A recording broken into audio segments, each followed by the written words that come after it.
Hola, ¿cómo están? Bienvenidos nuevamente al podcast del profesor Ángel Rosa sobre actualidad puertorriqueña.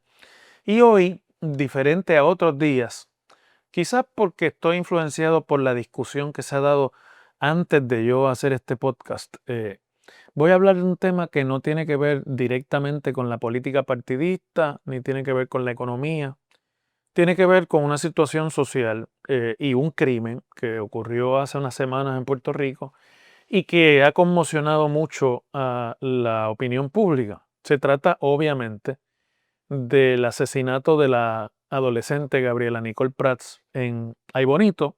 Cuando yo estoy hablando con ustedes debe ser 3 semanas de que esto ocurrió. Y la acusada como autora material del crimen, es decir, la persona que la apuñaló, en teoría, ¿verdad? Que está acusada de haberla apuñalado, es otra joven, menor de edad también, de 17 años. Entiendo que está próxima a cumplir los 18, pero en el momento del crimen era una menor de edad, que a la que se le impuso junto a su madre, coacusada en este caso, una, eh, un derecho de fianza de $1 millón, por lo cual obviamente en efecto cayó presa porque no pudo pagar la fianza. Una fianza de $1 millón equivale a que usted le nieguen el derecho a fianza, sobre si es una persona de escasos recursos, y está sumariada. El proceso, por lo tanto, se ha estado dando. La ley de menores de Puerto Rico faculta para que cuando un crimen como este ocurre, el menor imputado pueda ser juzgado como adulto, crimen de asesinato. Y ese es el caso de lo que está pasando con esta menor imputada. Ha sido toda una discusión, la defensa, los recursos para la defensa, si iba a haber una defensa coordinada entre madre e hija que están imputadas de este crimen.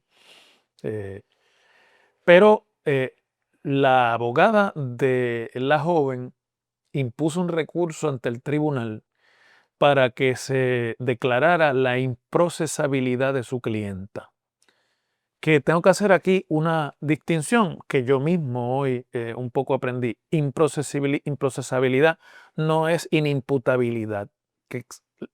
La improcesabilidad, a diferencia de la imputabilidad, no es que nunca se le va a juzgar, sino que median unas circunstancias en este momento que no permiten que el caso siga adelante, porque seguir adelante sería una violación de los derechos de los acusados que cobijan a esta joven imputada de delito. Mientras que la inimputabilidad sería que no se le puede acusar de delito, que no se le puede llevar ante el tribunal o ante la justicia por diferentes razones. O sea, es una aclaración. Lo que hoy ocurrió fue que el tribunal, basándose en la opinión de un perito del tribunal, de nombre José Malavé, acogió la recomendación de que esta joven en este momento es improcesable.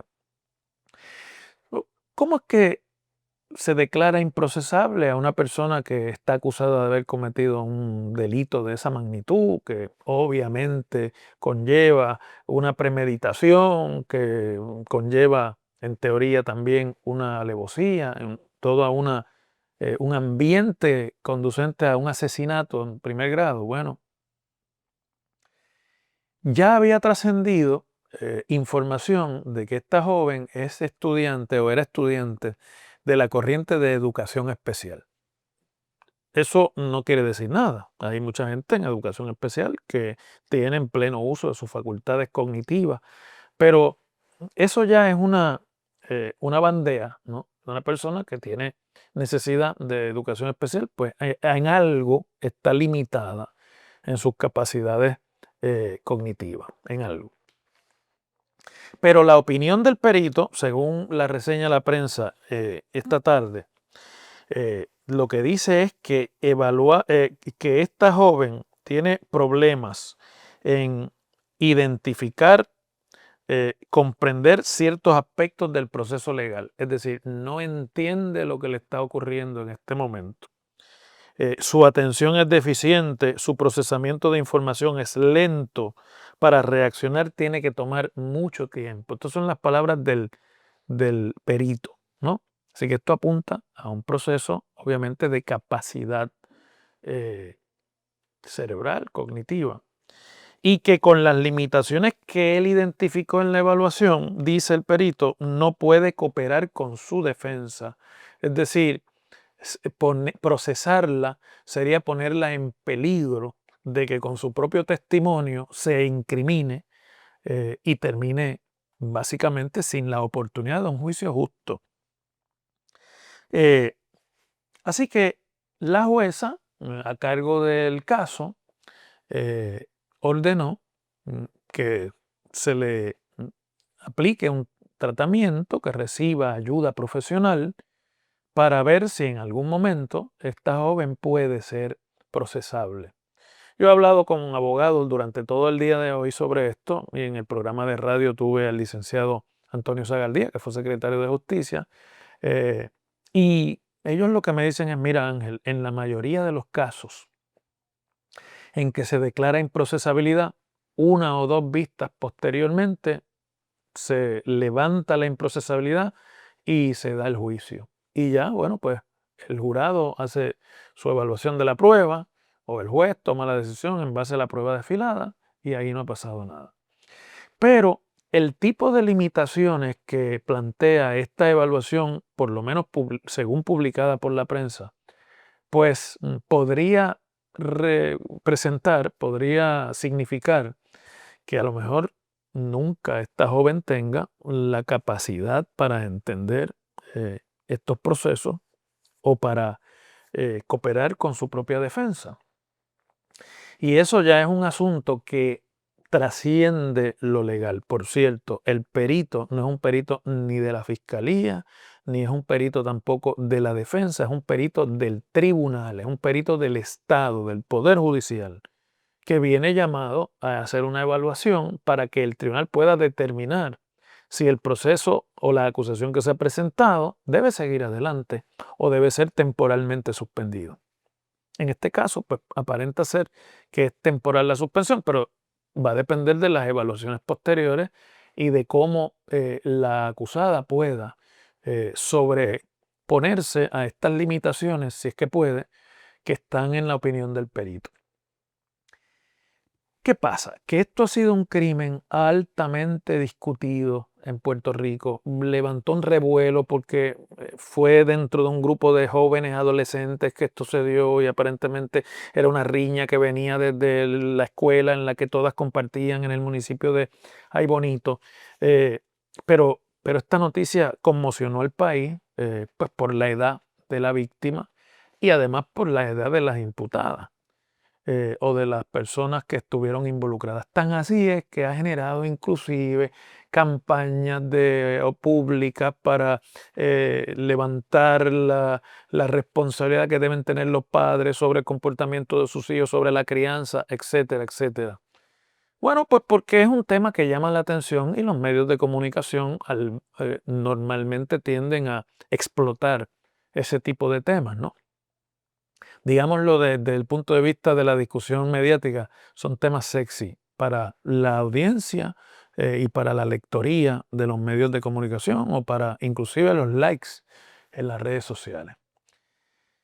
Pero como en Puerto Rico se ha estado discutiendo en los últimos meses como resultado de la percepción que hay de que hay una violencia y una ola criminal fuera de control, el asunto de la impunidad, de si del sistema de justicia en Puerto Rico tiene la capacidad de procesar los crímenes y de llevar a los acusados o a los sospechosos ante la ley, pues esta decisión de hoy sobre esta menor trae nuevamente y divide a la opinión pública. Mucha gente inclusive llega a sugerir que hay aquí algún tipo de actuación fingida y que en realidad, bueno, pues está aquí engañando al Estado. Son, ¿verdad? Conclusiones muy, muy fuertes para este tipo de tragedia, que es tanto una tragedia para la familia que perdió a su hija, como para la familia que ve a dos de sus miembros acusadas de delitos y con cárcel por delante.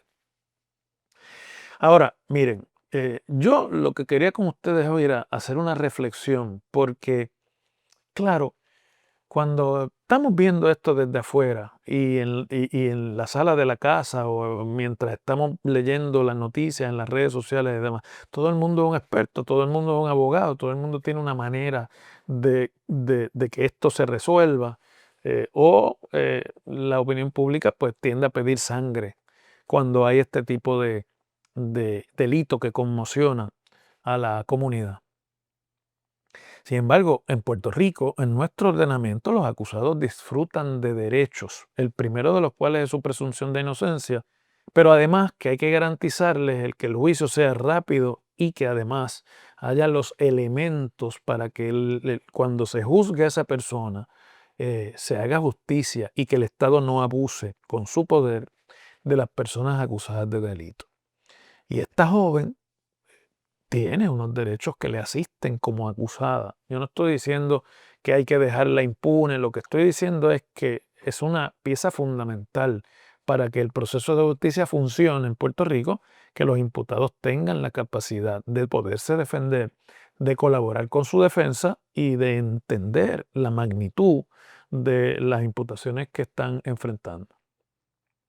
Entonces, desde ese punto de vista, no estamos hablando de un tecnicismo, no estamos hablando de una cuestión, ya vienen los tribunales con otro tecnicismo y por aquí se van a salir por la puerta ancha y se van a escapar de la justicia. Estamos hablando de que a una imputada de delito se le presten todas las garantías necesarias para que en su día, si fuera procesada, juzgada y hallada culpable, no haya duda alguna de que esa persona es culpable y por lo tanto tiene que pagar el delito.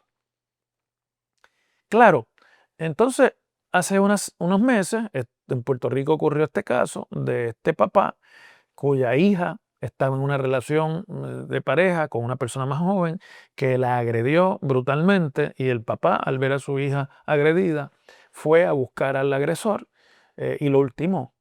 Y alrededor de ese caso se generó una reacción de defensa de este señor que se llama Miguel, le dicen Don Miguel. Bueno, es que es la reacción natural de un padre cuando la justicia no funciona y si la justicia no funciona, un padre indignado tiene derecho a tomar la justicia en sus manos. Cosas que somos muy propensos a decir y que a juzgar, pues porque cuando no se trata de uno o cuando no se trata de un familiar. Yo no sé lo que va a pasar con la joven imputada en el caso de Gabriela Nicole y espero que se haga justicia verdadera para el beneficio de la familia de Gabriela Nicole y para el triunfo de la justicia y del sistema de justicia en Puerto Rico. Pero sospecho que esto no justifica lo que ha pasado hoy, que nadie tome la justicia en sus manos ni que se desconfíe de la justicia. Y mire, yo soy el primero que soy crítico de los tribunales, de la lentitud de los procesos y de la insatisfacción de muchos de los procesos que en manos de los jueces terminan poniendo a víctimas en manos de sus victimarios innecesariamente, como en los casos de violencia de género que hemos vivido y los feminicidios, las muertes de mujeres a manos de sus parejas o de personas con las que estaban involucradas sentimentalmente.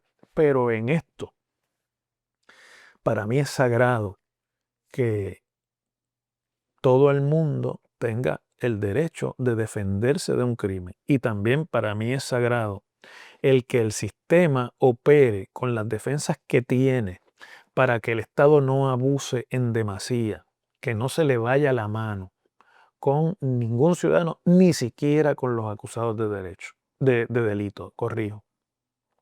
Así que a riesgo de que muchos de los que me están viendo hoy me critiquen y me tilden de blandengue o me tilden de insensible, en realidad yo creo que lo que ha pasado hoy en este caso de improcesabilidad es simplemente la operación de nuestro sistema de justicia que está blindado en términos legales y en términos institucionales para que la justicia florezca. le corresponderá al Departamento de Justicia llevar los planteamientos necesarios, le corresponderá al Estado darle el tratamiento que aplique en este caso a esta joven para sacarla de ese estado y ver si posteriormente se le puede procesar y entonces ya que la justicia tome su curso. Mientras tanto, para muchos que dicen que a la gente hay que meter los presos y demás, yo comparto con ustedes lo que para mí es una ley, una máxima. Para mí, esta es mi opinión. Yo prefiero que haya un criminal o un culpable que esté libre a que haya un inocente que esté preso. Y tanto respeto el derecho a la libertad de los seres humanos, igual que el de la vida, que prefiero que aunque los procesos sean más lentos y aparentemente más ineficientes, todo el mundo tenga la oportunidad de defenderse y de demostrar su inocencia. Seguimos mañana.